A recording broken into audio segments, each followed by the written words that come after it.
My journey at Davis began after I transferred from Cass Technical High School in the beginning of my freshman year. I was immediately attracted to the small, aviation-based school, its teachers, and the curriculum. Since my brother and sisters went to Davis, getting to know the staff was not a problem. I coincidentally began following in my brother's footsteps with my academic achievements and flight training. I've had many experiences at Davis, the majority of which revolved around flight training. I joined flight training in the beginning of my junior year, and through the fearful, intimidating, and sarcastic teaching of Captain Miller, I was able to solo at Detroit City Airport. On that fateful day of June 12, 2008, I became the first junior female to solo under Captain Miller.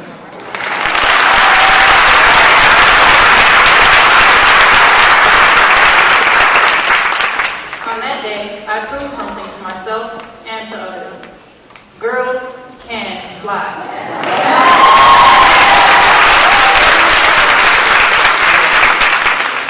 Aviation doesn't have to be a male-dominated field. I can be just as good as a male pilot, if not better.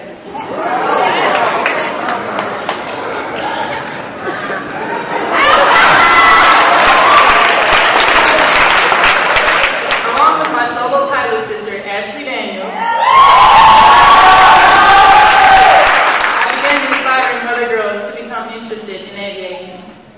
Throughout my high school career at Davis, I was exposed to various individuals with established careers in aviation who could help me in my career path, which is to become a United States Air Force fighter pilot.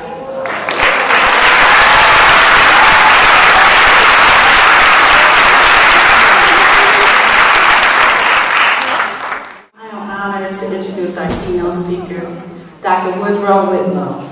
Dr. Whitlow serves as Director of the National Aeronautics Space Administration, NASA, John H. Command Research Center at Lewis Field in Cleveland, Ohio.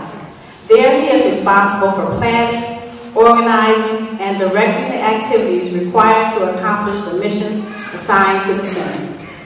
Dr. Whitlow has also served as Deputy Director of the NASA John F. Kennedy Space Center, where he has assisted the director in determining and implementing center policy, managing and implementing the center's missions and agency program responsibilities in the area of launch and recovery of launch vehicles, processing of spacecraft, and acquisition of launch services. Dr. Whitlow began his professional career as a research scientist at NASA Langley Research Center and assumed various positions of increasing responsibility before moving to the Glenn Research Center. He has earned his Bachelor of Science, Master of Science, and Doctor of Philosophy degrees in Aeronautics, Astronautics from the Massachusetts Institute of Technology, MIT.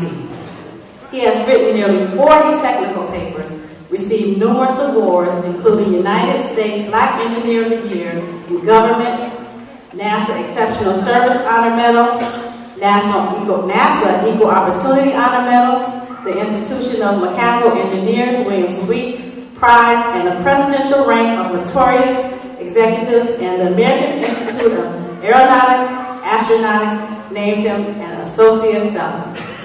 Without further ado, please join me in welcoming Dr. Woodrow Whitlow. Thank you, Ms. Hicks. That was wonderful. You know, what she didn't say was, when I was in your position, I only had one goal in mind. That was to play left field for the Detroit Tigers.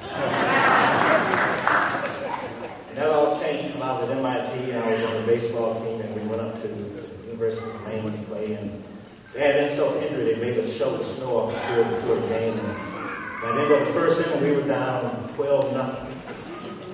And so we rationalized that. We said, well, they're Division I, we're Division III. Maybe they're supposed to beat us. But anyway, I decided I better concentrate on the classroom as opposed to my baseball career.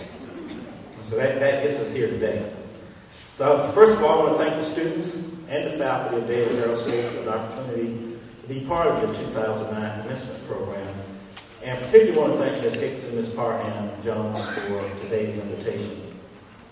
I did have a chance to talk to Ms. Hicks yesterday. And I asked her, well, what do you want me to talk about tomorrow's graduation? She said, I want you to talk about 3 minutes and be done. So I'm going to be reasonable and try to get you out of here. But we are here to celebrate the high school graduation of these bright young people from Davis Aerospace. We can replace money, we can replace machines, we can replace most of the things that we have, but we cannot replace our children, our most precious resource.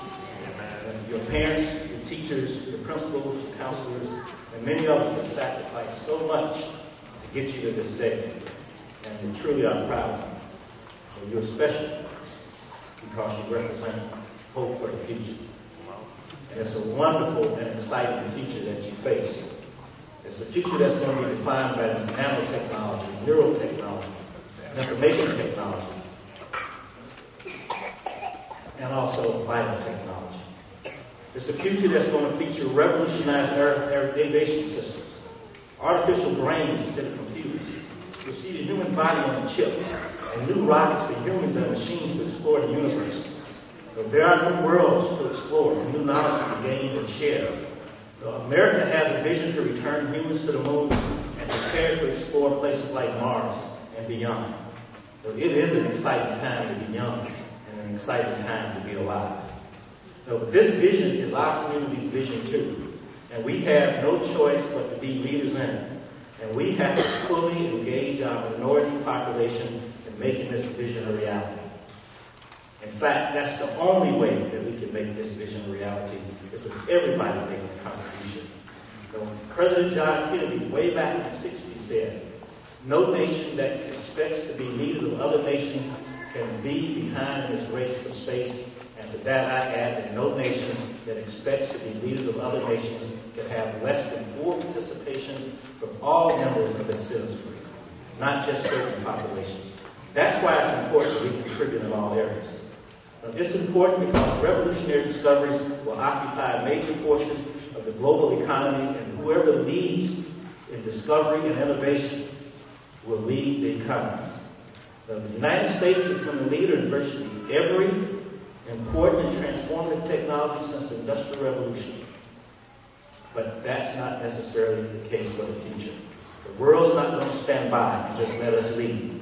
And we have to do things new, and we have to do things innovative, because there's an undeniable link between scientific and engineering innovation and economic prosperity. If you want to go out and get a big house, just innovate. If you want your big Cadillac, your Mercedes, your BMW, just innovate. If you want to make a whole lot of money and pay a whole lot of taxes to fund my retirement, please innovate. But during my NASA career, and it's been nearly 30 years, in fact today it's been exactly 29 years and 11 months, I've had the privilege of working with some of the world's greatest innovators, many of whom just happen to be women and minorities. There's Mary Jackson, who started at NASA as a human computer because she wasn't good enough to be a real engineer. And you know what the real engineers look like. But she went on to become one of the world's leading experimental aerodynamicists and wind tunnel engineers. There's Dr. Christine Dark, who's the world's leading expert on sonic booms. There's Katherine Johnson, who calculated all the trajectories that allowed men to get to the moon and back. And without her, there would have been no Apollo program. There's Isaiah Blanks, a good friend of mine, who came to this country from Ghana. His very first plane ride brought him to MIT, and he is now the world's leader in technologies for hypersonic aircraft. And there's Dr. George Carruthers, who invented cameras that were carried to the moon to conduct research. He invented cameras that were flown on the space shuttle to survey the Earth's atmosphere and study distant stars and planets. He is now been elected to the National Inventors Hall of Fame.